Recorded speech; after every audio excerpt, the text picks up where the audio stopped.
આજે સવારે જ્યારે મને નિમિષભાઈ હોટલ પર લેવા આવ્યા ત્યારે હું નીચે ઉતર્યો.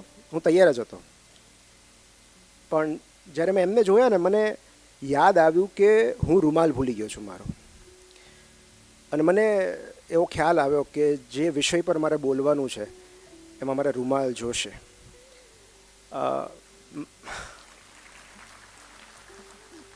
મારો રૂમ 7th-8th ફ્લોર પર હતો, એટલે મને એમ થયું કે આટલું બધું ઉપર નથી જવું, એટલે મેં ત્યાં રિસેપ્શન પરથી થોડાક ટિશ્યુઝ લઈ લીધા. અહીંયા મેં મારા ખિસ્સામાં હાથ નાખ્યો અને મને ખ્યાલ આવ્યો કે ટિશ્યુ છે, રૂમાલ તો નથી મારી પાસે. અને મને આદમ ટંકારવી સાહેબનો શેર યાદ આવ્યો કે તું મને પાલવનું ઇંગ્લિશ પૂછમાં, અહીં આંસુ ટિશ્યુથી લૂછાય છે.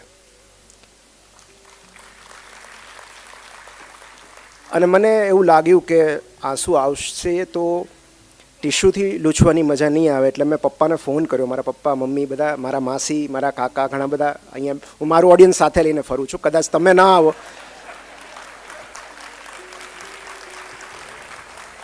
મને નિમિષભાઈ એવું કીધું કે ઓવરવેલ્મિંગ રિસ્પોન્સ છે, એટલે બીજા 10 જણને મેં ના પાડી.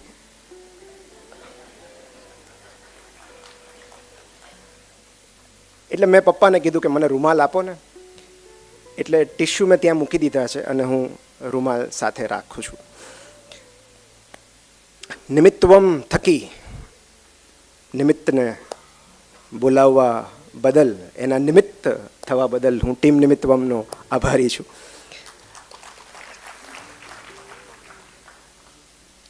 કિસ્સા ગૌતમી કરીને એક મહિલા હતા. એમનું 1 વર્ષનું બાળક અવસાન પામ્યું. 1 જ વર્ષનું બાળક. અને એ બાળકને છાતીએ વળગાડીને એ ગામમાં ફરી વળી. દરેક ઘરે જાય, દરવાજો ખટખટાવે અને કહે કે તમે મારા બાળકને જીવતું કરી આપશો? તમે કોઈ કરવા તૈયાર છો? મારા બાળકને જીવતું કરી આપો. દરેક ઘરે ઘરે ફરતી હતી. ત્યારે એક વડીલે કહ્યું કે જો તારા બાળકને કોઈ જીવતું કરી શકે તો એ બુદ્ધ છે, તું બુદ્ધ પાસે જા. અને એ યુવતી રડતી રડતી પોતાના મૃત બાળક સાથે બુદ્ધ પાસે પહોંચીને બુદ્ધની સામે એનું ડેડ બોડી રાખ્યું, એના 1 વર્ષના બાળકનું, અને કહ્યું કે મારા બાળકને જીવતું કરી આપો. બુદ્ધે કહ્યું કે હું કરી આપીશ, એક શરત છે. તારે મને રાઈના 5 દાણા લાવી આપવાના છે અને કોઈ એક એવા ઘરમાંથી જ્યાં ક્યારેય મૃત્યુ ન થયું હોય. અને એ ગામમાં બધે ફરી વળી એક ઘરનો દરવાજો ખખડાવે અને પૂછે કે તમારું કોઈ સ્વજન ગયું છે? તમે કોઈ સ્વજન ગુમાવ્યું છે? બાજુના ગામમાં ફરી વળી. આવા 2-3 ગામ ફર્યા પછી એને ખ્યાલ આવ્યો કે આ કંઈ મારી એકલીનું દુઃખ નથી. કેટલાક લોકોએ તો 2 સ્વજનો ગુમાવ્યા હતા. કેટલાક નાના બાળકોના પિતા ચાલ્યા ગયેલા, માતા પિતા બંને ચાલ્યા ગયા. તો ત્યારે એને ખ્યાલ આવ્યો કે ગ્રીફ ઇઝ યુનિવર્સલ, આ તો સાર્વત્રિક ઘટના છે. અને ત્યારે એ બુદ્ધ પાસે પાછી આવીને એણે કહ્યું કે તમે શું કહેવા માગતા હતા એ મને સમજાઈ ગયું છે. આજે જ હું મારા બાળકની અંતિમ વિધિ કરી નાખીશ. મને ખ્યાલ આવી ગયો છે કે હું એકલી નથી. અને આપણને પીડા જ જોડે છે, કારણ કે 2 મનુષ્યને એકબીજા સાથે જોડી રાખતું સૌથી ટકાઉ અને ભરોસાપાત્ર એડહેઝિવ કોઈ હોય તો એ દુઃખ છે. એક વાર્તાથી શરૂઆત કરીએ. એક શાંત જળના તળિયે કેટલાક જંતુઓ રહેતા હતા, વોટર બગ્સ. અને એમાંના કેટલાક જંતુઓને પાણીની બહારની સૃષ્ટિ જોવાની ઈચ્છા થઈ કે પાણીની બહાર કેવી દુનિયા હશે. તો એમાંથી એક પછી એક જંતુ એ જે વનસ્પતિની દાંડી હોય એ પકડીને એના પર ચડીને પાણીની સપાટી પર પહોંચે બહારની દુનિયા જોવા માટે, પણ પાછું ન આવે. જે ઉપર જાય એ પછી ઉપર જ રહી જાય, એ ક્યારેય પાછું ન આવે. એટલે નીચે જે જંતુઓ હતા એમને નવાઈ લાગી, કે આશ્ચર્ય થયું કે આવું કેમ, કે એવું તો શું થાય છે ઉપર કે જે ઉપર જાય છે ક્યારેય નીચે પાછું આવતું જ નથી. ઉપરની દુનિયા કેવી છે, ત્યાં શું છે એ કહેવા પણ નથી આવતું. એ લોકો ત્યાં શું કરે છે આપણને કેમ માહિતી નથી મળતી, કેમ એ લોકોનો કોઈ પત્તો નથી? ત્યારે એક જંતુએ જવાબદારી સ્વીકારી કે હું ઉપર જઈશ, હું પાણીની સપાટી પર જઈશ, આ લોકો બધા ક્યાં છે, શું કરે છે એની માહિતી મેળવીશ, બહારની દુનિયા કેવી છે એ જોઈશ અને તમને એની જાણકારી આપવા હું પાછી આવીશ. હું વચન આપું છું કે હું એ લોકોની જેમ તમને દગો નહીં આપું, હું આવીશ પાછી તમને કહેવા માટે.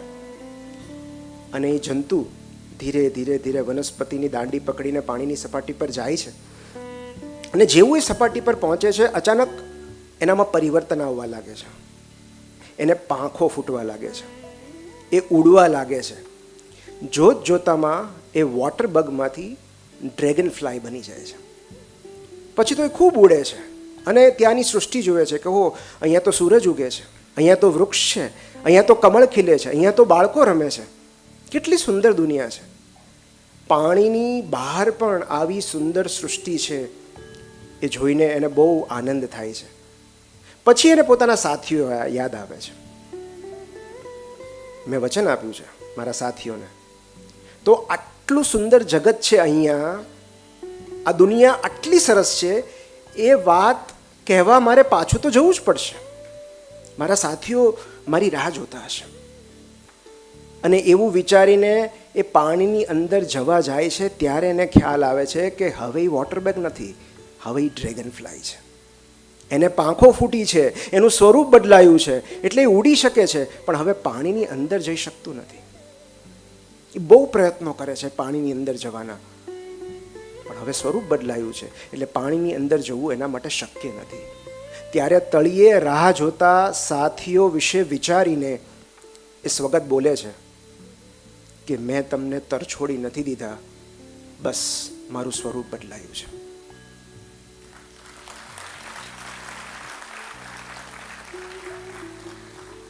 આ આખી વાત સ્વરૂપ બદલાવાની છે. અને આના 3 નિષ્કર્ષ છે. એક તો એ કે એકવાર સ્વરૂપ બદલાયા પછી આપણે આપણા મૂળ સ્વરૂપમાં પાછા નથી જઈ શકતા. આપણે આપણા સાથીઓને કહેવા પણ નથી જઈ શકતા કે આપણું સ્વરૂપ બદલાઈ ગયું છે. 2, કદાચ આપણે પાછા જઈએ તો આપણા સાથીઓ આપણને ઓળખી નહીં શકે કે આ ઈ જ છે. અને 3, એમને ક્યારેય જાણ નહીં થાય કે આપણે કયા સ્વરૂપમાં છીએ. લેટિન ભાષામાં એક સુંદર ફ્રેઝ છે, ઉબિસન્ટ, UBISUNT. એનો અર્થ થાય વેર આર ધે. આપણી પહેલાં જે હતા એ હવે ક્યાં છે? મારા દાદા, દાદી, નાની, તમારા જે સ્વજનો, પાયલબેન ક્યાં છે? તો બસ જો આ ક્યાં છે એનો જવાબ મળી જાય તો કદાચ આ ખોટથી ખુમારી સુધીની યાત્રા સરળ બની જાય. મારા જે બહુ તમને વાર્તાઓ કહેવી છે, ઘટનાઓ કહેવી છે, પ્રસંગો કહેવા છે, કારણ કે વિષય થોડો નાજુક છે. 2 એવી ઘટના છે જે વ્યક્તિગત જીવનમાં બનેલી છે અને એમણે લખેલી છે. એક મહિલા છે જેમણે એવું લખ્યું છે, હું તમને બુકનું નામ પણ પછી કહું, કે મારું એવું ડ્રીમ હતું કે મારે માતા બનવું છે, મારે એક સારી માતા બનવું છે. બસ એટલું જ સ્વપ્ન હતું. અને મેં એવું વિઝ્યુલાઇઝ કર્યું હતું કે મારે 4 સંતાનો હોય, 2 દીકરા હોય, 2 દીકરીઓ હોય. અને એક્ઝેક્ટલી એવું જ થયું. અને ક્યારેક તો મને મારી ઈર્ષા આવતી હતી કે હું કેટલી નસીબદાર છું. ક્યારેક મારા 4 બાળકોને રમતા જોઉં તો મને એવું થાય કે શું હું આ સપનું જોઈ રહી છું? પણ મને એક ભય હતો કે આ 4માંથી કોઈને કંઈ થઈ જશે તો. અને એક્ઝેક્ટલી એવું જ થયું. મારા સૌથી મોટા દીકરાનું 14 વર્ષની વયે અવસાન થયું અકસ્માતમાં. એક કારે ટક્કર મારી એન્ડ હી ડાઈડ. પછીનું 1 વર્ષ મારા માટે બહુ જ કપરો સમય હતો.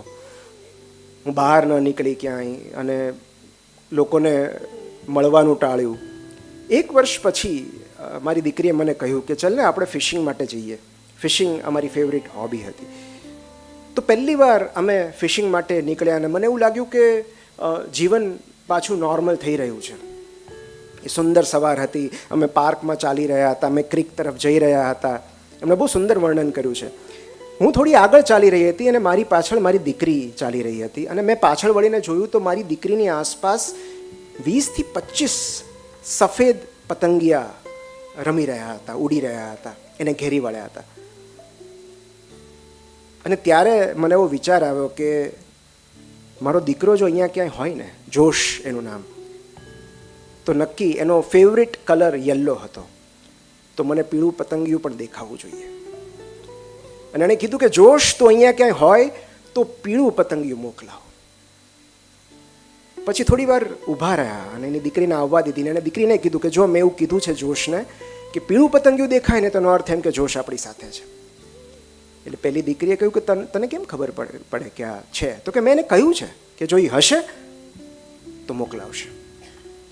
અને થોડા જ સમય પછી આઉટ ઓફ નોવેર એક મોટું પીળું પતંગિયું એનાથી 3 ઇંચ દૂર એના ચહેરા સામેથી પસાર થયું. અને એમણે લખ્યું છે કે આ બધું આંખના પલકારામાં બની ગયું. અમે બંને જોયું અને થોડી જ વારમાં એ પતંગિયું ક્યાંક ગાયબ થઈ ગયું. પણ પછી એને જોવાની જરૂર ન રહી, કારણ કે મને મારો જવાબ મળી ગયેલો. અને પછી મેં મનોમન કહ્યું, જોશ, ચાલ આપણે ફિશિંગ માટે જઈએ. આ એક વાર્તા. એક બીજી ઘટના છે. પિતાનું અવસાન થયેલું અને દીકરી 1 વર્ષ પછી એની ડેથ એનિવર્સરીએ એની કબર પાસે જાય છે દોડતા દોડતા, અને એ કહે છે કે આપણે જ્યારે છેલ્લી વાર્તાલાપ થયેલો, જ્યારે તમે એમને બ્રેન ટ્યુમર હતું અને તમે સ્પીચ ગુમાવી, એ પહેલાં તમે મને એવું કહ્યું હતું કે તમે મને મળવા આવશો, મૃત્યુ પછી તમે મને મળવા આવશો. એના પિતાએ એવું કહ્યું હશે ને કે કાશ હું મારા મર્યા પછી પણ હું તારા ખબર અંતર પૂછી શકું. તો આજે એ દિવસ છે કે જ્યારે મારે તમારી સૌથી વધારે જરૂર છે. તમે શું કરો છો મારે જાણવું છે. મારે ઘણું બધું કહેવું છે તમને. મારે તમારું હાય સાંભળવું છે, હેલો સાંભળવું છે. અને એ એમના સ્ટોન પાસે, એમના કબર પાસે બેસીને રડતા હતા. અને એ 10 મિનિટ, 15 મિનિટ, 20 મિનિટ, અડધી કલાક સુધી બેઠા રહ્યા. અને ત્યારે એમને લાગ્યું કે આ બધી કલ્પનાઓ છે, આ ફિક્શન છે, આવું કશું બનવાનું નથી. ચાલ્યું ગયેલું વ્યક્તિ કઈ રીતે પાછું આવે? એટલે ઊભા થઈને જવા જાય છે, ત્યાં એમને એક પુરુષનો અવાજ સંભળાય છે કે કેન આઈ હેલ્પ યુ? અને એક વડીલ પુરુષ હાથમાં એક બુકે લઈને ત્યાં આવે છે અને પૂછે છે કે આર યુ ઓકે? એટલે પેલી આંસુ લૂછીને કહે છે યા આઈ એમ ફાઇન. પછી એને જોઈએ છે કે એના પર તારીખ લખી છે. એટલે પેલો વડીલ કહે છે કે is it your special day? એટલે પેલી કહે છે હા, આજે ડેથ એનિવર્સરી છે મારા પિતાની. પછી આ વડીલ પુરુષ, કારણ કે આ સ્ટ્રેન્જર હતો, આ અજાણી વ્યક્તિ સાથે શું વાત કરવી, એટલે એ ચાલતી થાય છે. ત્યારે પેલોને રોકીને કહે છે કે મારે તમને બુકે આપવો હતો.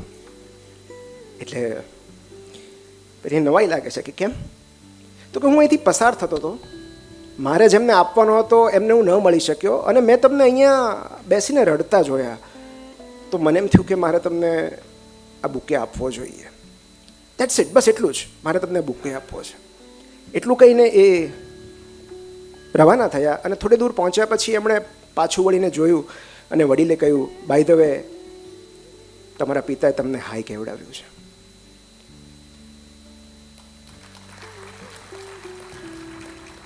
અને એમણે લખ્યું છે કે હું ધ્રુસકે રડી પડી.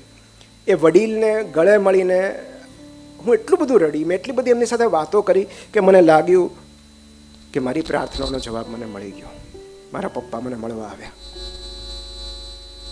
આ જે બંને બુકમાંથી મેં જે વાર્તા કીધી, એક છે બુક ઓફ મિરેકલ્સ અને બીજું છે મિરેક્યુલસ મેસેજીસ ફ્રોમ હેવન. અને આ બંને બુકમાં આવી જ કથાઓ છે. કોકને ક્યાંક પીછું મળ્યું હોય, તમે એવું કહી શકો કે આ કોઇન્સિડન્સ છે, પણ ડૉક્ટર પ્રફુલ્લ સરે હમણાં એક સુંદર વાત કહી, જે હું એમના નામ સાથે કોટ કરું છું, કે coincidences are there because the God wants to remain anonymous.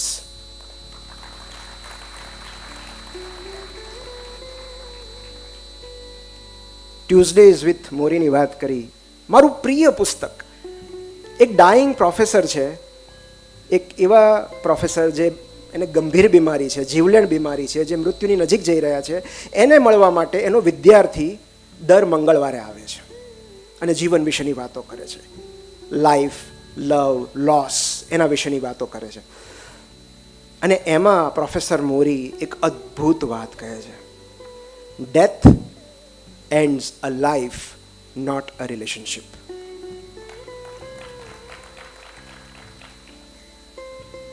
સ્વરૂપ મરે છે, પ્રેમ નહીં. સજીવ મરે છે, સંબંધ નહીં. ડેથ એન્ડ્સ અ લાઈફ, એની પછી પણ એ સંબંધ તો ચાલુ જ રહે છે. એક બહુ જ સરસ મૂવી છે. હું થોડો બાયાસ છું કારણ કે મને એટલી બધી ગમે છે ફિલોસોફિકલી, બધી રીતે. તો એ મૂવીનો વારંવાર હું રેફરન્સ લઉં તો મને માફ કરજો. ફિલ્મનું નામ છે ગુડ બાય. અને કોઈ જ એવો કન્ફ્લિક્ટ નથી, જસ્ટ એક ઇમોશનલ ડ્રામા કે જેમાં ગાયત્રીનું અવસાન થાય છે, જે નીના ગુપ્તા પ્લે કરે છે. હરીશ એકલો પડી જાય છે, અમિતાભ બચ્ચન, અને એના સંતાનો અલગ અલગ જગ્યાએથી, કોઈ વિદેશમાં હોય છે, કોઈ પર્વતારોહણમાં ગયું હોય છે, કોઈ એના બોયફ્રેન્ડ સાથે હોય છે, પાર્ટી કરતું હોય છે. આ બધી અલગ અલગ જગ્યાએથી એમના સંતાનો ભેગા થાય છે મમ્મીના ડેથ પછી, અને બધા પોતપોતાની રીતે ગ્રીફ પ્રોસેસ કરે છે. બસ આટલી જ વાર્તા છે.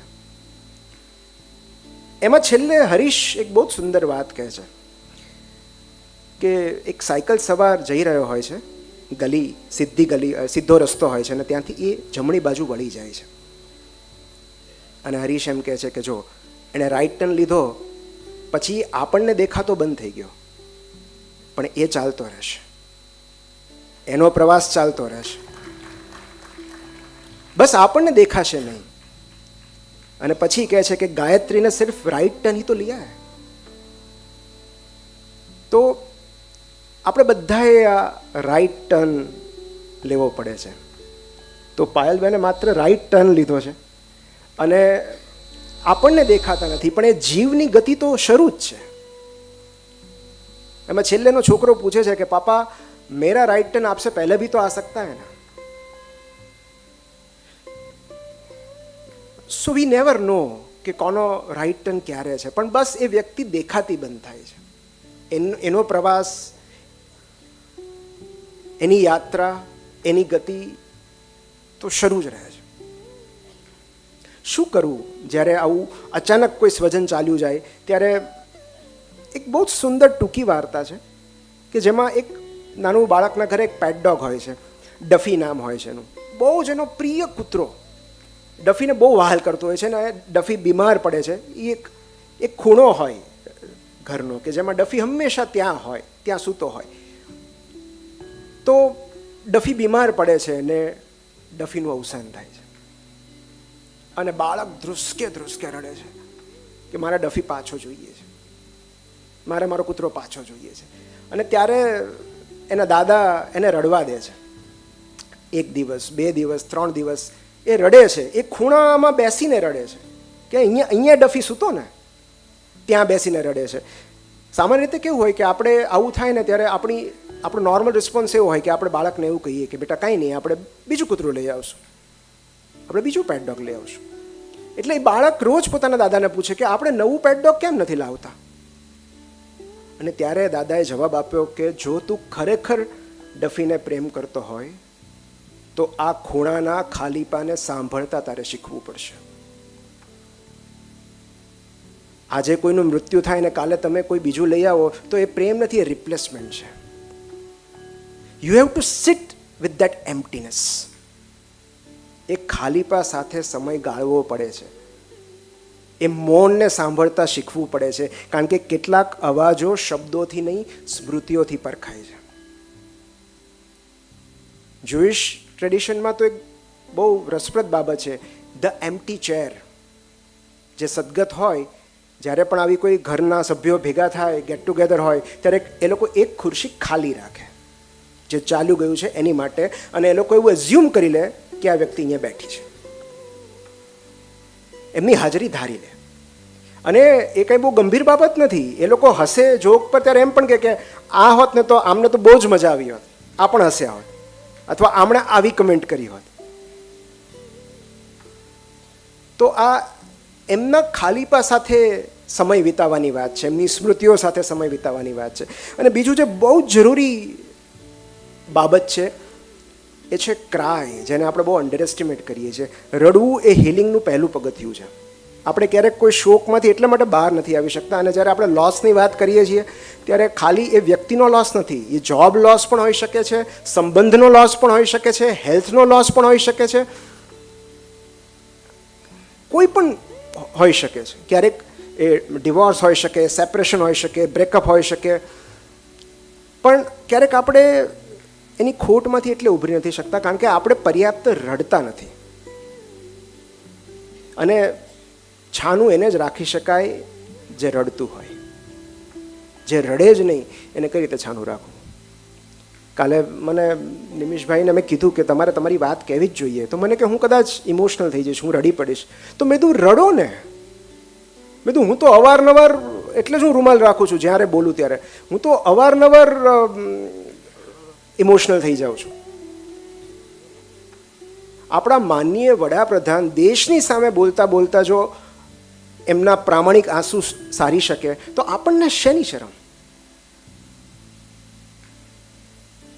પ્રામાણિક ઇમોશન્સ અનુભવવામાં શરમ શેની? જ્યારે રડવું આવે ત્યારે રડી લેવું જોઈએ. તો ક્યારેક તો એક બહુ સરસ બુક છે, જર્નલ છે, how to carry what can't be fixed. કારણ કે આપણે ક્યારેક કોઈકના અમુક લોકોની ખોટ તળિયા વગરના પ્યાલા જેવી હોય છે, ક્યારેય ભરી ન શકાય. અને આપણે એમાંથી ક્યારેય બહાર ન આવી શકીએ. બસ આપણે એની આસપાસ જીવતા શીખી જઈએ છીએ. તો how to carry what can't be fixed એવી એક જર્નલ છે. અને એમાં તમારે લખવાનું, બહુ જ સુંદર જર્નલ છે કે તમે અત્યારે શું અનુભવો છો. Did you cry enough? તમે આજે પૂરતું રડી લીધું? અને એમાં બહુ સાદી વાત છે, 1 day at a time. જેમ કે તમે આજે પૂરતું પાણી પીધું, તમે આજે બ્રશ કર્યું, તમે આજે ચા પીધી, બસ આ તમારી આજની વિક્ટરી છે. તમે આજનો દિવસ સર્વાઈવ કરી ગયા, બસ એટલું પૂરતું છે. આજનો દિવસ ટકી જાઓ. કારણ કે આ ગ્રીફ પ્રોસેસ કરવી એ દરેકના અલગ અલગ રસ્તા છે. એમણે કીધું એમ, ટાગોરની 11 વર્ષની દીકરીનું જ્યારે ટ્યુબરક્લોસિસથી મૃત્યુ થયું ત્યારે ટાગોર રડ્યા નહોતા. એ એમના શબ પાસે બેસીને ગીતાના શ્લોકો વાંચતા હતા. અને પછી એમણે એમની જે વેદના છે એ પછી અલગ રીતે બહાર આવી. એમની નવલકથામાં, એમની કવિતાઓમાં એમણે લખ્યું કે death is not the end, it is the return. એ પાછા ફરવાની ઘટના છે. કે અહીં સાંજે ભારતમાં સૂર્યાસ્ત થાય પછી અંધારું થઈ જાય તો એનાથી પ્રકાશ આથમી નથી જતો, એ કોઈ બીજા દેશમાં પ્રકાશિત થવા ચાલ્યો જાય છે. તો વાય મી? આપણને ઘણી વાર એવો પ્રશ્ન થાય કે વાય મી? હું જ શું કામ? તો વાય મી કારણ કે છે ને, ઈશ્વર કેટલાક લોકોને પસંદ કરે છે અને ઈચ્છે છે કે આમનામાં કરુણાનો છોડ ઉગે, જેથી એ બીજા લોકોને મદદ કરી શકે, બીજા લોકોને સાંત્વના આપી શકે, બીજા લોકોનું દુઃખ હળવું કરી શકે. અને એ કરુણાનો છોડ ઉગાડવા માટે ક્યારેક એમણે આ લોકો પાસેથી કશુંક ઝૂંટવી લેવું પડે છે, છીનવી લેવું પડે છે. તો વાય મી એનો જવાબ એટલો જ છે, કારણ કે ઈશ્વરને તમારી અંદર કરુણાનું બીજ રોપવું હતું. That's why you. આપણે આખું આ સાયન્સ સમજીએ કે આ ખોટથી ખુમારી સુધી જવાની જરૂર કેમ પડે છે, આ ગ્રીફ શું છે, તો બહુ સાદી ભાષામાં આપણે કહીએ તો grief is love that is no where to go. એક એવો પ્રેમ છે જેને ચેનલાઇઝ થવાની કોઈ જગ્યા જ નથી. તમારી અંદર એટલો બધો પ્રેમ છે અને રેસિપિયન્ટ તો ચાલ્યું ગયું.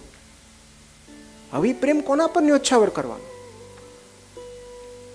તો એ અવ્યક્ત રહી ગયેલો પ્રેમ છે. અને એટલે જ્યારે આપણે ખોટથી ખુમારી સુધીની વાત કરીએ ત્યારે જે મને રસ્તાઓ યોગ્ય લાગ્યા છે અથવા જે મને સમજાયા છે એવા 4 રસ્તા હું તમારી સાથે શેર કરું છું. અને પહેલાં હું વાર્તા કહીશ.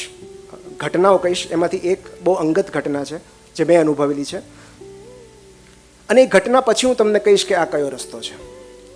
તો એક બહુ સુંદર મૂવી છે. હું બહુ ઓછા એવા મૂવીઝ છે જે જોઈને રડું છું, અને ધ્રુસકે ધ્રુસકે રડું છું જ્યારે રડું છું ત્યારે.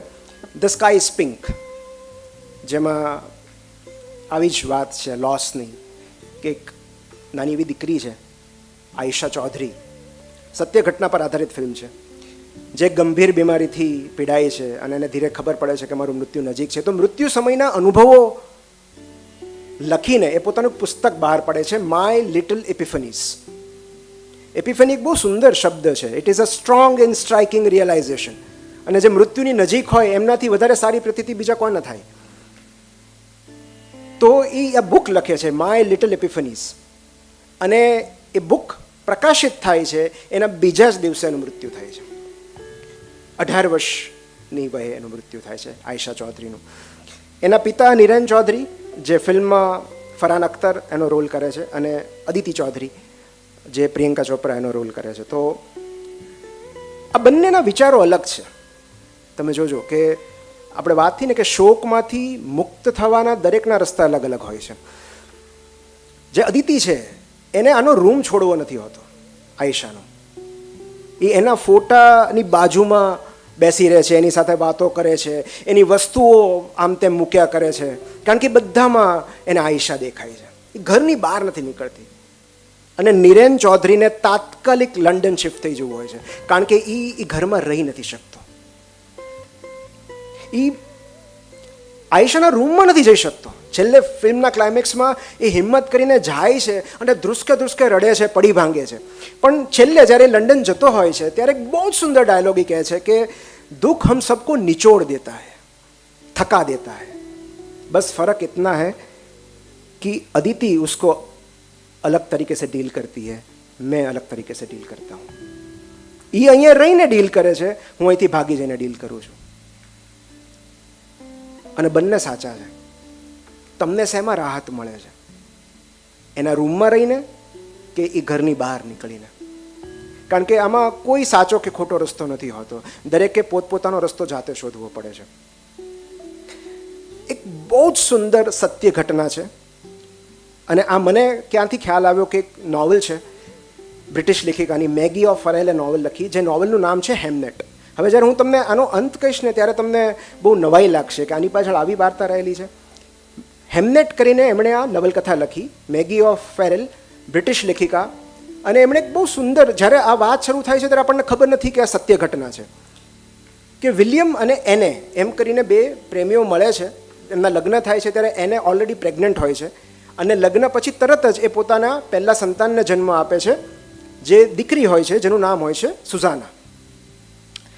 એ બંને એવું નક્કી કરે છે, ડિવિઝન ઓફ વર્ક, કે જે એને છે એ ઘરે રહીને બાળકની સંભાળ લેશે, વિલિયમ જે છે એ છૂટાછવાયા કામ કરશે. એ લેખક હતા અને લખતા, નાટકોમાં જતા, મંડળીઓમાં જતા.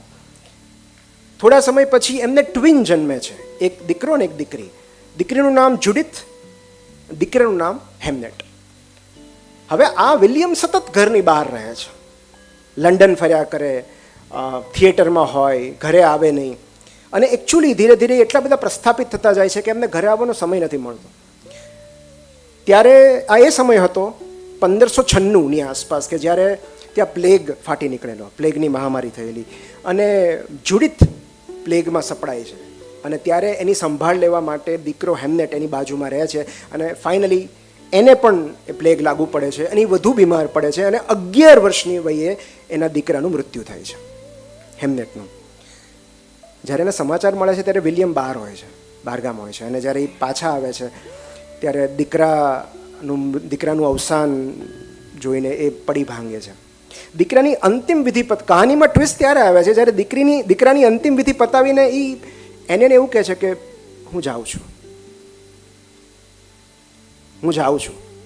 એટલે પેલી એને, એટલે આમાં એનું નામ એગ્નિસ છે નવલકથામાં, પણ ઓરિજિનલ નામ એને છે. એ એમ કહે છે કે હજી તો અંતિમ વિધિ થઈ છે, તમારે ક્યાં જવું છે? તો કે હું ચાલ્યો જાઉં એમાં જ મારી ભલાઈ છે, હું મારા કામથી દૂર નહીં રહી શકું. એટલે પેલી કહે છે કે પણ મને તમારી જરૂર છે, અને વિલિયમ એમ કહે છે કે હા, પણ મને મારા કામની જરૂર છે.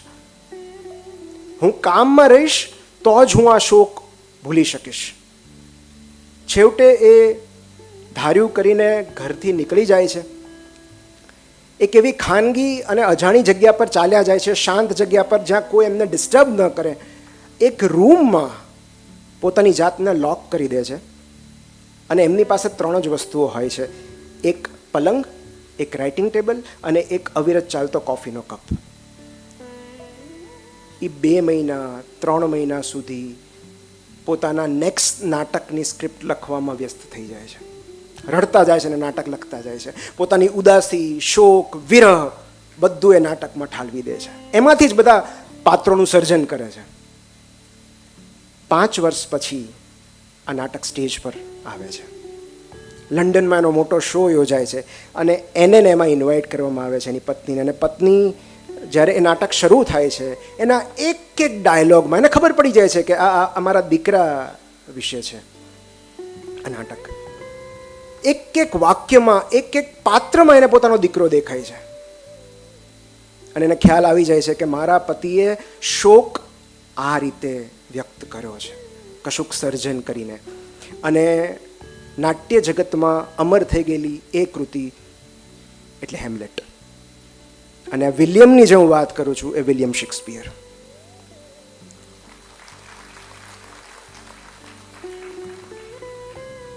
તો સર્જનાત્મકતા.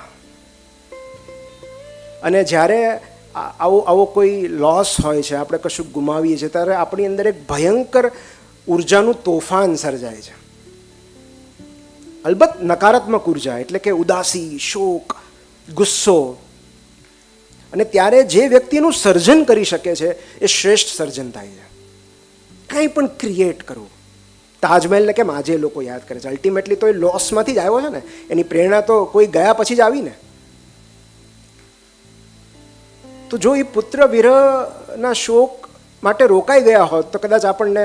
અને ત્યાં હેમ્લેટ એટલા માટે કે એ સમયના બ્રિટિશમાં હેમ્લેટ અને હેમનેટ ઇન્ટરચેન્જેબલી વપરાતું. અને તમે જુઓ, હેમ્લેટમાં લગભગ બધા પાત્રો મૃત્યુ પામે છે. એના ડાયલોગ્સ પણ આવા છે કે જે કોઈ પાત્ર લાઈફનું મિનિંગ શોધતો હોય તો એક રસ્તો છે સર્જનાત્મકતા. ખોટથી ખુમારી સુધી જવાનો. જ્યારે તમે કશુંક સર્જન કરો છો, તમે એક વૃક્ષ વાવો છો, તમે એક પેટ ઉછેરો છો, તમે કોઈને હેલ્પ કરો છો, કંઈ પણ સર્જનાત્મકતા. બીજો રસ્તો, બીજી વાર્તા. પંજાબનું એક ગામ છે જગદેવ કરીને, આ પણ સત્ય ઘટના છે. એ જગદેવ ગામમાં એક ફકીર રહેતો હતો અને ફકીર ઝાડની નીચે બેસતો અને બધા સાથે સારી સારી વાતો કરતો. પણ એ ગામમાં એનું માન બહુ, લોકો એને પૂજતા એ હદ સુધી કે જે વૃક્ષ નીચે ફકીર બેઠો હોય એ વૃક્ષને પણ પૂજતા. અને બન્યું એવું કે એ જ ગામની એક દેખાવડી યુવતી સાથે આને પ્રેમ થયો ફકીરને. અને પેલી યુવતી પણ રોજ છાનામાના આના માટે કશુંક રાંધીને લેતી આવે, નવા નવા પકવાન લાવે, પાણી લઈ આવે અને ફકીરને જમાડે. ધીમે ધીમે આ બંનેનો પ્રેમ પ્રકાશમાં આવવા લાગ્યો. ફકીર મુસલમાન હતો અને જે યુવતી હતી હિન્દુ હતી. તો ગામ લોકોને બહુ ખૂંચ્યું અને ગામ લોકોએ આને હળધૂત કરી મૂક્યો. અને બીજે દિવસે સવારે ફકીરે નક્કી કર્યું કે આ વાર્તા અહીંયા જ અધૂરી છોડીને હું ચાલ્યો જઈશ. અને સવારે 5-6 વાગ્યાના સમયગાળામાં કોઈને કહ્યા વગર એ ચૂપચાપ એ ગામમાંથી રવાના થઈ ગયો, કોઈને કીધા વગર. જ્યારે યુવતીને આ વાતની જાણ થઈ ત્યારે એનાથી રહેવાયું નહીં. એને થયું કે કેમ ચાલ્યો ગયો મને કીધા વગર, અને ક્યાં ગયો હશે? કારણ કે ગામમાંથી બહાર નીકળવાના 3 રસ્તા હતા. તો કયા રસ્તે ગયો હશે? મારે ક્યાં એને પીછો કરવો? એ ચાલ્યો ગયો. અને સૌથી વધુ દુઃખ એ વાતનું થયું એને કે ક્લોઝર ના મળ્યું. હું ઘણીવાર કહેતો હોઉં છું કે કોઈના મૃત્યુ પછી મૂવ ઓન થવું સહેલું છે, પણ બ્રેકઅપ પછી મૂવ ઓન થવું અઘરું છે. કારણ કે તમને એક આશા રહે છે કે કદાચ એ વ્યક્તિ પાછી આવશે, અને મોટા ભાગે ક્લોઝર નથી મળતું આપણને કે કેમ આવું થયું, એણે કેમ આવું કર્યું. તો યુવતી પણ ક્લોઝર શોધે છે કે કેમ મને કીધા વગર ચાલ્યો કર્યો. મને કીધું હોત તો હું પણ એની સાથે ભાગી જાત ને. અને 3 રસ્તા પર અડધે સુધી જઈ આવે છે, પણ એને ક્યાંય આના કોઈ અતોપતો નથી મળતો. પણ એને એટલી ખબર હોય છે કે આ 3 રસ્તા સુમસામ છે. અહીંયા ક્યાંય રસ્તામાં પાણી નથી. એટલે આ રસ્તા પર જે રાહગીરો નીકળશે એ ક્યાંક તરસ્યા મરી ન જાય. અને એક એવી આશા હતી કે કદાચ એ પાણી પીવા પાછો ફરે. એટલે ગામથી થોડે દૂર એને ત્રણેય રસ્તા પર 3 કૂવા કરાવ્યા અને રોજ વારાફરતી દરેક કૂવે જાય અને રાહગીરોને પાણી આપે. અને એટલું જ નહીં, સાથે પણ આપે કે તમે રસ્તામાં લેતા જાઓ, કદાચ જરૂર પડે તો પાણી પીજો. એક આશા હતી કે કદાચ પહેલો પાછો આવશે. વર્ષો વીતતા ગયા અને આની યુવાની એમાં જ વીતી ગઈ, પ્રતીક્ષામાં જ. અને કહેવાય ને કે પ્રતીક્ષા એ જ સૌથી મોટી પ્રાર્થના છે કે વેઇટિંગ ક્રિસ્ટલાઇઝિસ યુ. જ્યારે તમે કોઈની રાહ જુઓ છો ને તો પેલું કહેવાય છે ને કે બોર કેવા હતા એ રામને ન પૂછતા, એ તો મીઠા જ કહેશે, શબરીને પૂછજો. તો એ એક એવી પ્રતીક્ષા હતી જે વર્ષો સુધી ચાલી. અને પછી વર્ષો પછી પેલો ફકીર પાછો આવ્યો એ રસ્તે. અને આ બંને મળ્યા, આ બંનેની આંખોમાંથી અશ્રુધારા વહેવા લાગી. અને ત્યારે પેલી યુવતીએ શું કહ્યું ખબર છે? કે તારા દીદારની તરસ ન હોત તો હું આટલા રાહગીરોની તરસ छिपाવી ન શકી હોત.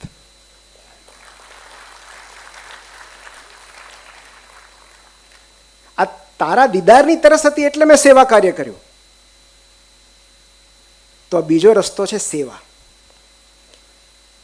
અને એક જે મારો પોતાનો અનુભવ છે, હું તમને કહું કે આ કોવિડ યુગની વાત છે કે જ્યારે મેં મારા સગ્ગા બનેવીને મારી નજર સામે 38 વર્ષનો અમે ગુમાવ્યો મારી જ હોસ્પિટલમાં કોવિડને કારણે. અને ત્યારે એવું હતું કે તમને ખબર છે કે કોવિડ ડેડ બોડી સાથે 4 જ જણ અલાઉડ હતા. તો એ 4માં હું હતો એને સ્મશાનમાં લઈ જવા માટે. અને ત્યારે એટલા બધા ડેડ બોડીઝ આવતા ત્યાં આગળ કે વેઇટિંગ હતું. ઇલેક્ટ્રિક સ્મશાન બંધ હતું અને જે લાકડાની ભઠ્ઠી હતી એ ઘણી બધી એનો ઓવરટાઈમ ચાલુ હતો. એટલે સૌથી પહેલું કામ તો એ હતું કે ત્યાં લાકડા જાતે શોધવાના, ગોઠવવાના, બધી વિધિ આપણે કરવાની, કારણ કે બીજું તો કોઈ સાથે હતું નહીં, અમે 4 જ જણ હતા. અને જ્યારે આવું થયું હોય, આપણું પોતાનું સ્વજન ગયું હોય, ત્યારે આપણને એ લાકડાનો ભાર થોડો વધારે લાગે. એટલે અમારા નમી ગયેલા ખભા સાથે અમે શોધતા હતા કે આમાં ક્યાં લાકડા શોધશું, કઈ રીતે શોધશું. પડ્યા હતા પણ એ એક લાકડું વીણી વીણીને અહીંયા મૂકવાનું ને એ ત્યારે વધારે એનો થાક લાગે તમને. ત્યારે એક યુવક મારી પાસે આવ્યો જેણે મોઢા પર રૂમાલ બાંધે, માસ્ક નહોતું પહેર્યું, મોઢા પર રૂમાલ બાંધેલો હતો. અને મને પાપણથી ઈશારો કરીને કહ્યું કે સાહેબ તમે બેસો, અમે કરી નાખશું આ. એ 3-4 જણ હતા કે તમે બેસો ડેડ બોડી પાસે, અમે બધું કરી નાખીએ છીએ. અને એ 4 જણા હતા. એટલે મને એવું લાગ્યું કે કોઈ સ્મશાનમાં છૂટક મજૂરી કરતો કોઈ હશે અને થોડા ઘણા પછી આપણે બક્ષિસ આપી દઈશું. એ 4 જણાએ ભેગા થઈને લાકડા વીણ્યા, એને લાકડા ગોઠવ્યા, અંતિમ વિધિ પણ કરી આપી. ત્યાં સુધી કે છેલ્લે માત્ર અગ્નિદાહ આપવાનો હતો ત્યારે અમને બોલાવ્યા કે પ્લીઝ તમે અગ્નિદાહ આપી દો. અને એ એટલું પત્યા પછી પાછું એણે કહ્યું કે તમે પાણી બાણી પીઓ, ચા બા પીઓ, અડધી કલાક બેસો, અસ્થિ ઠંડા થાય પછી હું તમને આપી જાઉં. બધું અમારા માટે એણે સરળ કરી આપ્યું. અડધી કલાક પછી એ સ્મશાનના ટ્રસ્ટી છે અરવિંદભાઈ પરમાર, એ મને મળવા આવ્યા. અને ત્યારે મને ખબર પડી આ યુવકની હકીકત. એનું નામ, જેના પર પછી મેં આખી પોસ્ટ લખી હતી, આર્ટિકલ લખ્યો હતો, કે એનું નામ જિગ્નેશ પરમાર હતું. અને 1 મહિના પહેલાં કોવિડમાં એણે પોતાની પત્ની ગુમાવેલી, એ પણ સગર્ભા. એટલે એની પત્ની પ્રેગ્નન્ટ હતી ત્યારે એને કોવિડ થયો અને ડિલિવરી કરાવીને એક નવા જીવને જન્મ આપીને એ ચાલ્યા ગયા. અને 10 દિવસ પછી એને કોવિડના કારણે એમની જોબ ચાલી ગયેલી. એમણે માર્કેટમાંથી વ્યાજે રૂપિયા લઈ અને પત્નીની સારવાર કરાવી, 50,000 જેટલું દેવું થયેલું. અને 10 જ દિવસ પછી પત્ની વિદાયના પોતાના નવજાત શિશુને પોતાની મમ્મી પાસે, એટલે બાળકની દાદી પાસે રાખીને એ સ્મશાનમાં આવી ગયા લોકોની મદદ કરવા માટે. દિવસ રાત આ માણસ એક જ કામ કરતો, લોકોની હેલ્પ કરવાનું. લાકડા ગોઠવી આપે, લાકડા વીણી આપે, અગ્નિદાહ આપે, અસ્થિ આપે, દિવસ રાત એ સૂતો જ નહીં. અને ત્યારે મને બહુ મારા પગ નીચેથી જમીન સરકી ગઈ એમની હકીકત જાણીને. ત્યારે એમણે મને કહ્યું કે સર, દુઃખી લોકોને રાહત આપીને હું મારી જાતને રાહત આપું છું.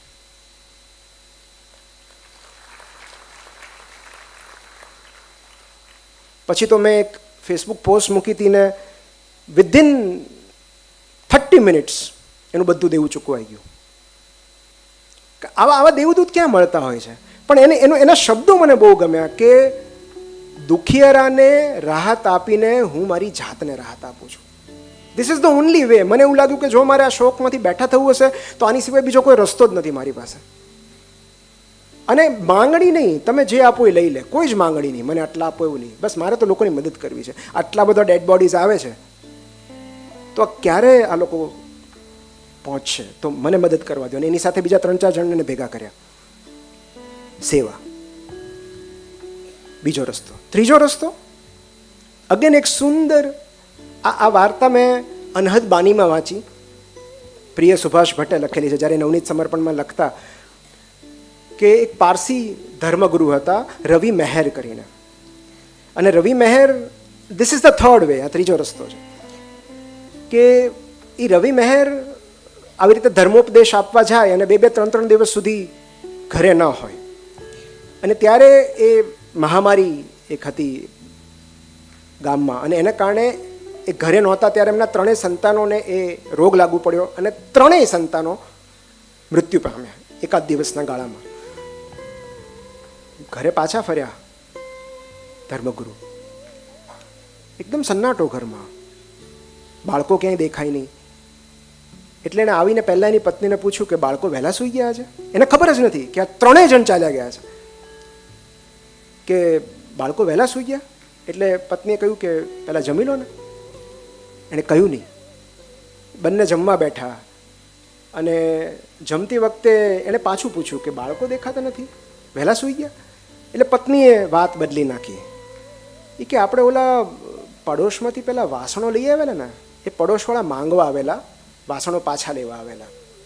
એટલે ધર્મગુરુએ કહ્યું કે હા તો બરાબર છે ને, એમના વાસણો હતા ને, આપણે ઉછીને લાવ્યા હતા ને, તો પારકા વાસણનો મોહ શું રાખવાનો, આપી દેવાતા. આણે કહ્યું કે મેં આપી દીધા, તમારી વાત સાચી છે. થોડી વાર પછી આમણે પાછા બાળકોને યાદ કર્યા. ત્યારે એમના પત્નીએ કહ્યું કે સ્વામી આવો, મારે તમને કશું બતાવવું છે. એના અંદરના ઓરડામાં લઈ ગયા અને એના પલંગની નીચે 3 શબ પડેલા હતા, 3 ડેડ બોડીઝ પડેલા હતા, આપણા સંતાનો. અને ધર્મગુરુ ધ્રુસકે રડ્યા. ત્યારે એમના પત્નીએ કહ્યું કે તમે જ તો હમણાં કીધું પારકા વાસણોનો મોહ શું રાખવાનો. ઈશ્વરે આપ્યા હતા, એમણે પાછા માંગી લીધા. આપણે એમની પાસેથી ઉછીના લીધા હતા ને, ઈશ્વરે આપ્યા હતા ને, તેણે પાછા માંગી લીધા. એને માંગવાનો હક છે, આપણે આપવા પડે. રૂમીનું એક બહુ જ સરસ કોટ છે, મને એટલું ગમે છે કે the science is learned by experiments. તમારે જો વિજ્ઞાન શીખવું હોય તો પ્રયોગો કરવા પડે. The art is learned by practice.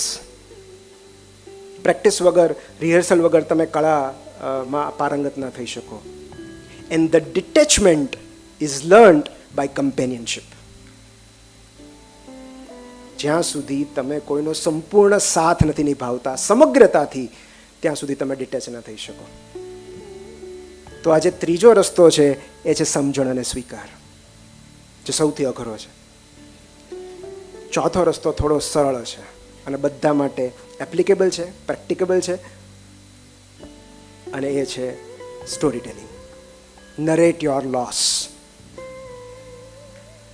દુઃખની વાત કહો તમે કે વોટ ઇઝ બોધરિંગ યુ. અને એટલે જ મેં કાલે એવો આગ્રહ રાખ્યો કે નિમેશભાઈ ભલે રડે પણ એમણે એમની વાત કહેવાની છે. કારણ કે દરેક વાર્તા સાથે કથા કહેવાથી કથા નથી બદલાતી, કથાકાર બદલાય છે. દરેક વાર્તા સાથે જ્યારે જ્યારે તમે તમારી સ્ટોરી કહો છો ત્યારે તમે થોડા થોડા હીલ થતા જાઓ છો, તમે એને ડિફરન્ટલી કહેશો. તો આ હમણાંની જ ઘટના છે કે હું ને મારા વાઈફ, અમે JFKથી અમારી ફ્લાઇટ હતી, તો અમે ન્યુયોર્કના JFK જે એરપોર્ટ છે એના પર અમે જસ્ટ ફરી રહ્યા હતા, બધું જોઈ રહ્યા હતા. ત્યાં એક અદ્ભુત વસ્તુ મારી નજરે પડીને આવું મેં ક્યાંય જોયું નથી. બિલીવ મી, કોઈ એરપોર્ટ પર, કોઈ પબ્લિક પ્લેસ પર મેં આવી સ્પેસ નથી જોઈ. ઉપર લખેલું હતું, પહેલાં તો અમને નવાઈ લાગી કે આ શું છે. એમાં એક આખી વ્હાઇટ વોલ હતી જ્યાં ખૂબ બધી દોરીઓ હતી અને દોરીઓ ઉપર જેમ આપણે કપડાં ટીંગાડીએ ને એમ નોટ્સ લખેલી હતી. હસ્તલિખિત પત્રો હતા બધા, ઘણા બધા. મને નવાઈ લાગી કે આ શું છે, તો મેં જોયું તો ઉપર લખેલું હતું the strangers project. What is your story? તમારે નામ લખવાની જરૂર નથી, તમે એક હસ્તલિખિત ચિઠ્ઠી અહીંયા લગાડી શકો છો. તમારે જે કહેવું હોય એ કહો, આખું જગત વાંચશે. અને હું થંભી ગયો. એમાંથી કેટલા બધાના તો મેં ફોટા પાડી લીધા, કારણ કે મારી પાસે સમય ઓછો હતો, મારે બધી સ્ટોરીઝ વાંચવી હતી. લોકોએ અકલ્પનીય વાતો લખી છે, કારણ કે નામ નહોતું લખવાનું, તમારે ખાલી લખીને નીકળી જવાનું હતું. ત્યાં તમારી હિલિંગ પ્રોસેસ પૂરી થઈ ગઈ. અને લોકોએ લખ્યું છે કે પોતાના સેક્સ્યુઅલ એબ્યુઝ વિશે લખ્યું છે, પોતાના ફેન્ટાનિલ અબ્યુઝ વિશે લખ્યું છે, કે હું ડ્રગ એડિક્ટ છું, મારો ભાઈ આવું કરે છે, મારા પપ્પાને મમ્મી વચ્ચે પ્રેમ નથી, આઈ વિશ કે હું આમ હોત, હું ટ્રાન્સજેન્ડર હોત, મારા દુનિયાભરની વાર્તાઓ. What is it Bing you, એવું લખ્યું હતું કે જો તમે મળવાનો મોકો મળે, તમારી ઓથેન્ટિક સેલ્ફ, તો તમે શું લખશો?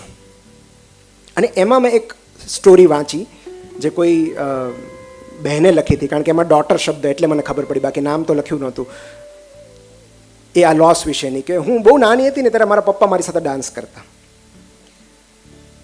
અને જ્યારે મ્યુઝિક વાગે ને ત્યારે પપ્પાને હું ડાન્સ કરીએ, તો પપ્પા મારા બાળપણથી મારા ડાન્સ પાર્ટનર.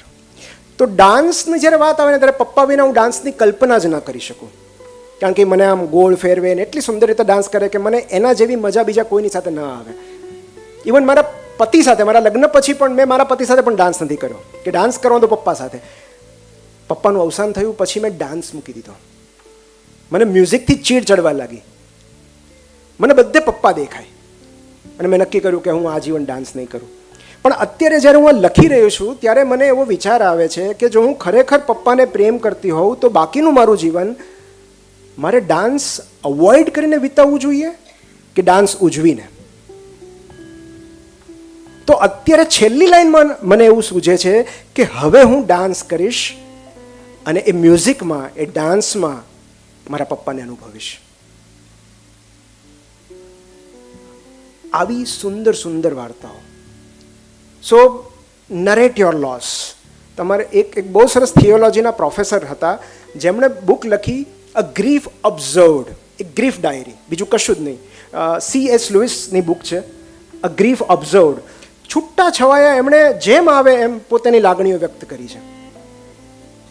ફિલ્મ ગુડ બાયમાં જ એક સીન છે કે જ્યાં વરુણ ગ્રોવર એટલે પંડિતજી ગંગા કાંઠે વિધિ કરાવતા હોય છે, ને એ પેલી જે તારા ભલ્લા એટલે કે રશ્મિકા, એ બહુ આમાં ઇન્ટરેસ્ટેડ નથી આ બધી વિધિમાં. અને ત્યારે એ એમને સ્ટોરી કહે છે, વાર્તા કહે છે કે તમને ખબર છે કે આપણે ગંગાજીમાં અસ્થિઓ કેમ પધરાવીએ છીએ?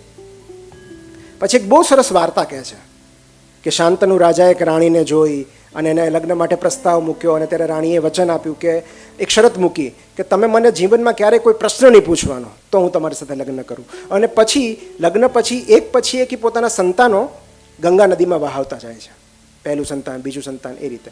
તો બહુ જ ઇન્ટરેસ્ટિંગ સ્ટોરી હતી. બાકી બધા સાંભળે છે, તારાને એમાં રસ નથી પડતો.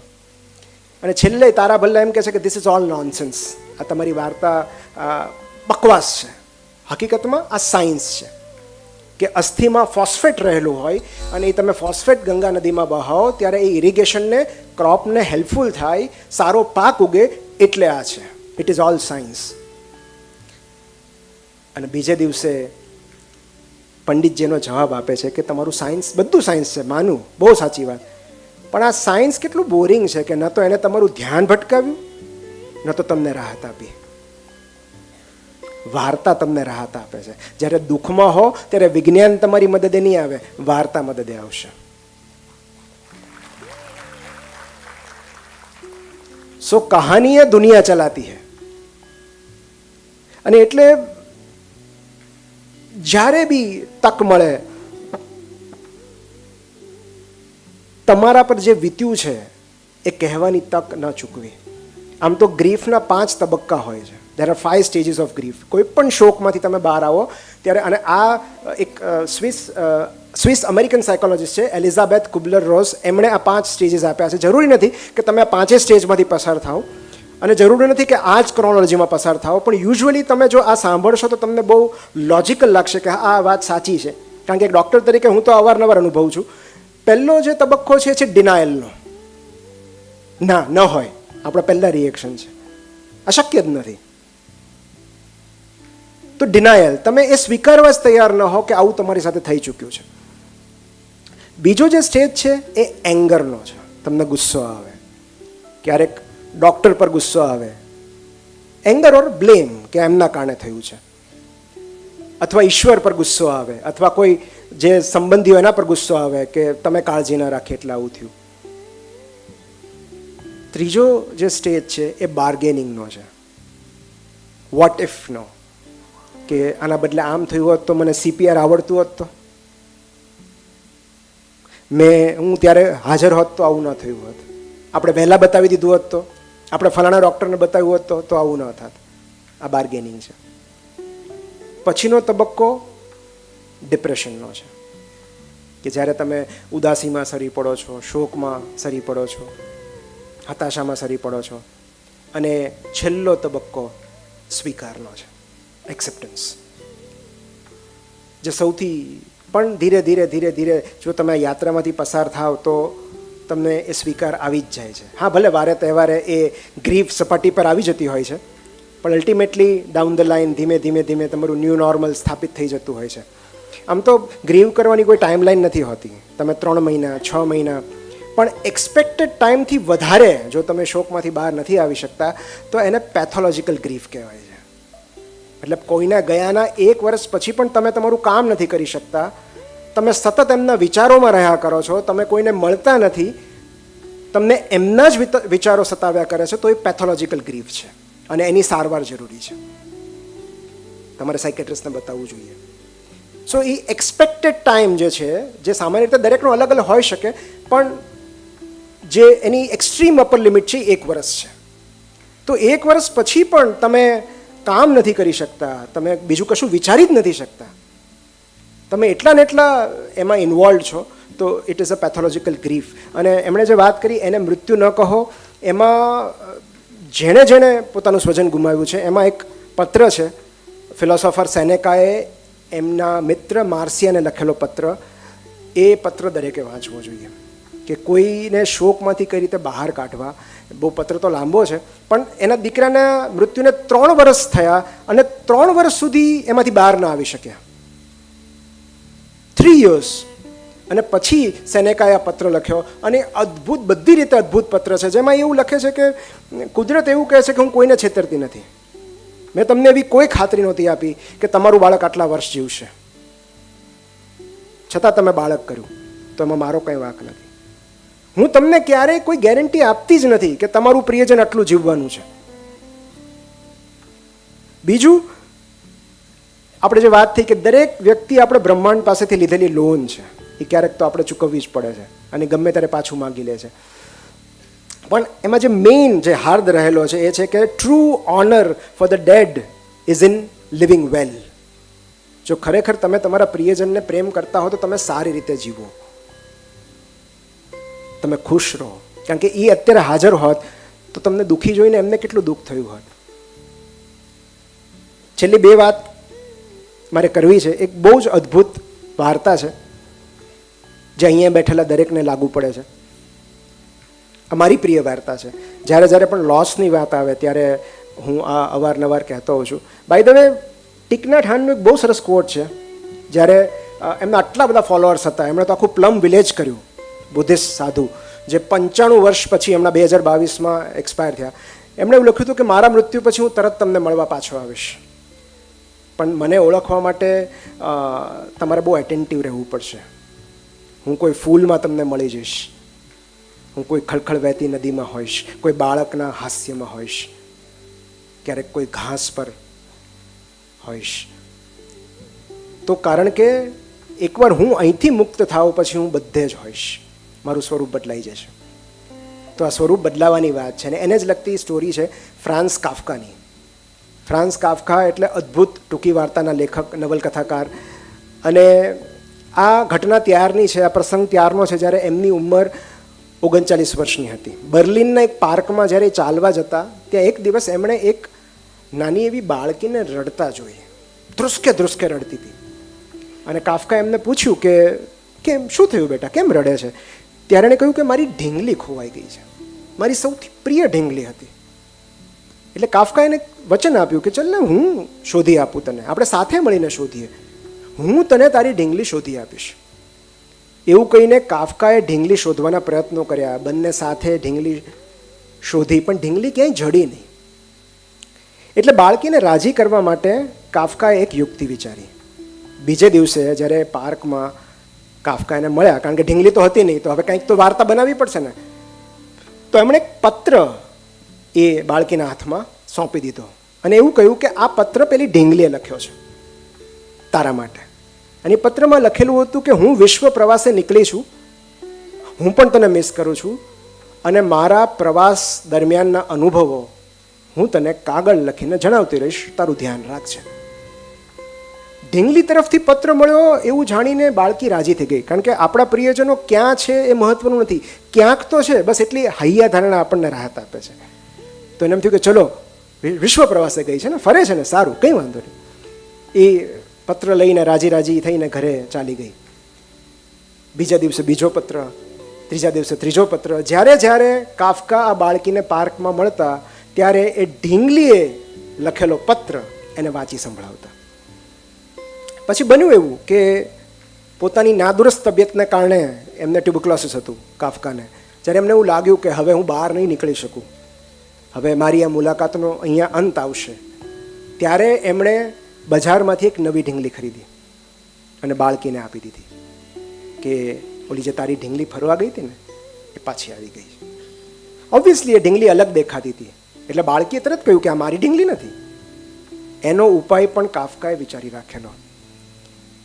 એ નવી ઢીંગલીના હાથમાં એક ચિઠ્ઠી રહેલી હતી જેમાં લખેલું હતું કે દુનિયાભરની રખડપટ્ટીના કારણે મારો દેખાવ બદલાઈ ગયો છે.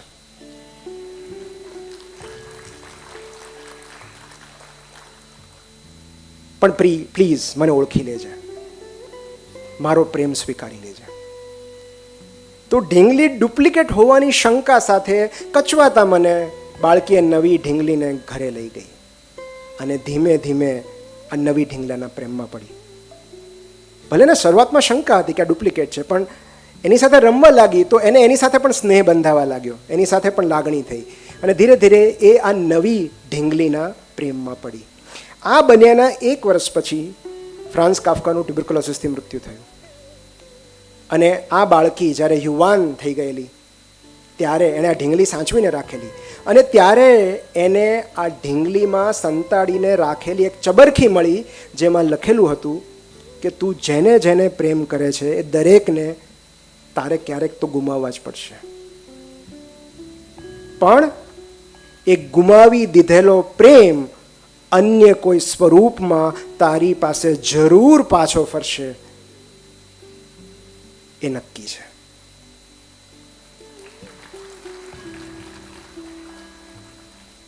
તો ત્યારે એને સમજાણું કે આપણે સ્વરૂપમાં અટવાયેલા રહીએ છીએ એટલે પ્રેમ નામના તત્વને પામી નથી શકતા. આપણી જૂની ઢીંગલી ગયા પછી કેટલી બધી નવી ઢીંગલીઓ આપણને મળતી હોય છે જે એ જ પ્રેમ ઓફર કરવા માટે આવે છે, પણ આપણી સ્વરૂપમાં અટવાયેલા રહીએ છીએ એટલે આપણા જીવનમાં પ્રવેશેલી આ નવી ઢીંગલીને, નવા પ્રેમને ઓળખી નથી શકતા. કારણ કે પ્રેમ રિસાયકલ થઈને પાછો આવે જ છે. જે આપણા માટે હોય એ ક્યાં જાય? એ વ્યક્તિ ચાલી જાય, સ્વરૂપ ચાલ્યું જાય તો બીજા કોઈ સ્વરૂપમાં આવશે, કોઈ પેટ ડોગના સ્વરૂપમાં આવશે, કોઈ વડીલના સ્વરૂપમાં આવશે, પણ એ પાછું જરૂર આવશે. છેલ્લે એક બહુ સુંદર વાત મારે કહેવી છે કે મારી દીકરીને જ્યારે અમે પ્લે હાઉસમાં મૂકી ત્યારે હું થોડો બહુ ઇન્સિક્યોર ફીલ કરતો હતો કે ઘરની બહાર પહેલી વાર એને ભલે આમ બહુ સુરક્ષિત વાતાવરણ હતું, પણ અમે બધા વારાફરતી એને શરૂઆતમાં મૂકવા જતા, પછી તો રિક્ષા કરાવી હતી. પણ હું જ્યારે મૂકવા જાઉં ને ત્યારે મોટો દરવાજો અને આમ દિવાલ, એટલે તમને બહારથી અંદરનું દેખાય નહીં કે એ શું કરે છે, તો લસરપટ્ટીને બધું ચાલતું હોય ત્યાં. પણ મને હંમેશા એવો પ્રશ્ન થાય કે એ શું કરતી હશે, એ રડતી તો નહીં હોય ને? એટલે હું શું કરું કે ત્યાં આમનામ તો પહોંચવું શક્ય નહોતું, એટલે ત્યાં બધી રિક્ષાઓ પાર્ક થયેલી હોય છે, બાળકોને મૂકવા આવે ને, તો એ રિક્ષાના હેન્ડલ પર પગ રાખી રિક્ષા પર ચડીને હું જોઉં કે મારી દીકરી શું કરે છે, અને પછી મને એવો ખ્યાલ આવે કે ના ના એ રમે છે, ખુશ છે, એટલે પછી હું નીચે ઉતરી જાઉં. હવે આ જે પ્લે હાઉસના માલિક હતા એ આ ઓબ્ઝર્વ કરતા હશે, તો આવું 2 દિવસ 3 દિવસ તો હું રોજ ઉપર જઈને જોઈ લઉં કે વૃષ્ટિ શું કરે છે, પછી હું શાંતિથી નીકળી જાઉં. એક દિવસ એવું બન્યું કે રિક્ષા ત્યાં હતી નહીં, તો હવે મારે અંદર કેવી રીતે જવું, મારે કઈ રીતે જોવું કે મારી દીકરી શું કરે છે. તો હું મૂંઝવણમાં હતો કે કંઈક કોઈક આવે તો એના ઉપર આમ ચડીને હું જોઈ લઉં એમ. એટલી વારમાં અંદરથી એક કર્મચારી બહાર આવ્યો એક ચિઠ્ઠી લઈને, જે ચિઠ્ઠી આ પ્લે હાઉસના જે ઓનર હતા એમણે લખીને મોકલાવી મારા માટે, અને એણે મને આપીને ચાલ્યા ગયા. એમને કઈ રીતે ખબર પડી છે કે હું બહાર ચિંતા કરું છું, હું બહાર રાહ જોઉં છું? મને હજી આજ સુધી ખબર નથી પડી કે એને કઈ રીતે ખબર પડી કે હું બહાર છું. પણ એ ચિઠ્ઠી મોકલી, અને ચિઠ્ઠીમાં 3 જ વાક્યો લખેલા હતા: she is safe with us, she is happy, do not worry. બસ આ ચિઠ્ઠી ફોલ્ડ કરીને હું એટલી રાહતના શ્વાસ સાથે હું ત્યાંથી ચાલ્યો ગયો. પણ મને આ ઘટના બહુ સ્પર્શી ગઈ કે એને કેવી રીતે ખબર પડી કે હું રાહ જોઉં છું. અને મને મેસેન્જર ઉપર બહુ પ્રેમ આવ્યો કે કેવા સરસ મેસેન્જર છે. આજે એક ચિઠ્ઠી હું લાવ્યો છું.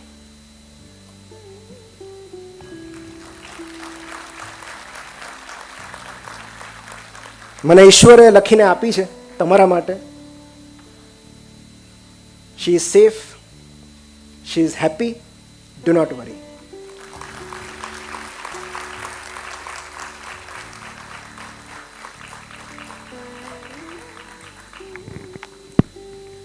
And she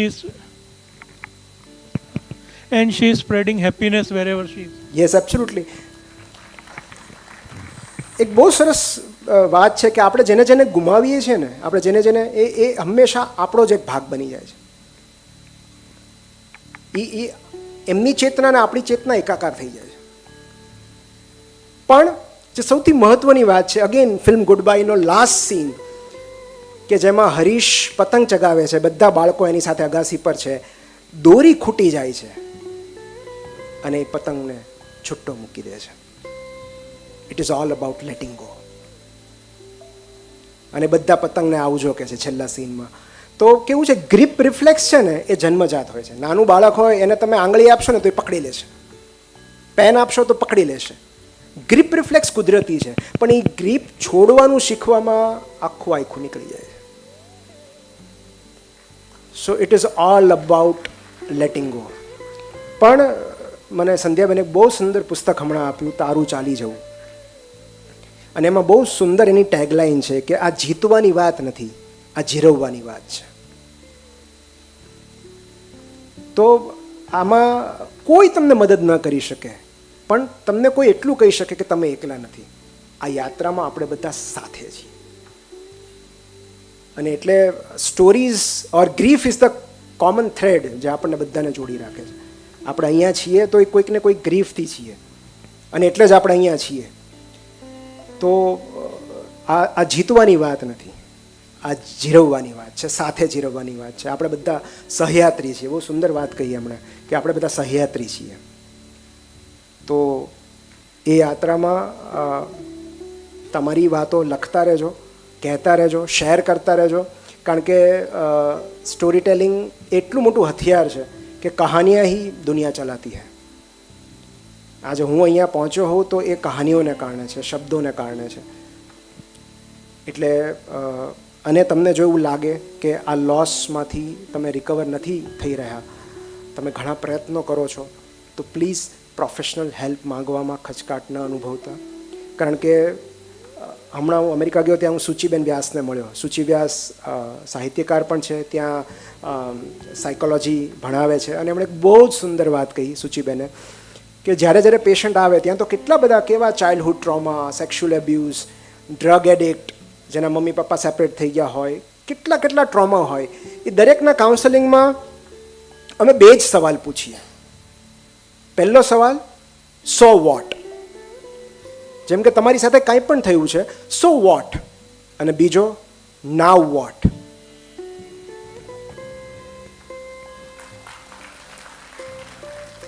તો જે થવાનું હતું એ થઈ ગયું છે, સો વોટ. અને હવે તમારે શું કરવાનું છે? તો આ સો વોટથી નાવ વોટની યાત્રા છે, ખોટથી ખુમારી સુધીની યાત્રા છે. મને ખબર નથી કે આ સાંભળીને કેટલી ખુમારી આવી હશે, કારણ કે એ બહુ જ કપરો સમય હોય છે, અને જ્યાં સુધી આપણે જાતે કશું નથી કરતા ત્યાં સુધી એ ખોટમાંથી ઉગરવું અઘરું છે. આમ તો એવું કહેવાય છે કે you will grieve forever. તમે એ લોસમાંથી ક્યારેય ઉભરી નહીં શકો, બસ તમે એની સાથે જીવતા શીખી જશો, કારણ કે તમારા માટે હવે એ ન્યૂ નોર્મલ થઈ જશે. પણ એ સ્વર્ગસ્થ જે પણ હોય, આપણા સ્વજનો, એ ક્યાંક આપણી અંદર વસે છે. બસ આપણે આપણી સાથે સદેહ નથી, શારીરિક સ્વરૂપમાં નથી, પણ જો આપણે એમને ખરા અંતઃકરણથી યાદ કરીએ તો કદાચ આપણને પણ ક્યાંક પીળું પતંગિયું જોવા મળે. Thank you so much.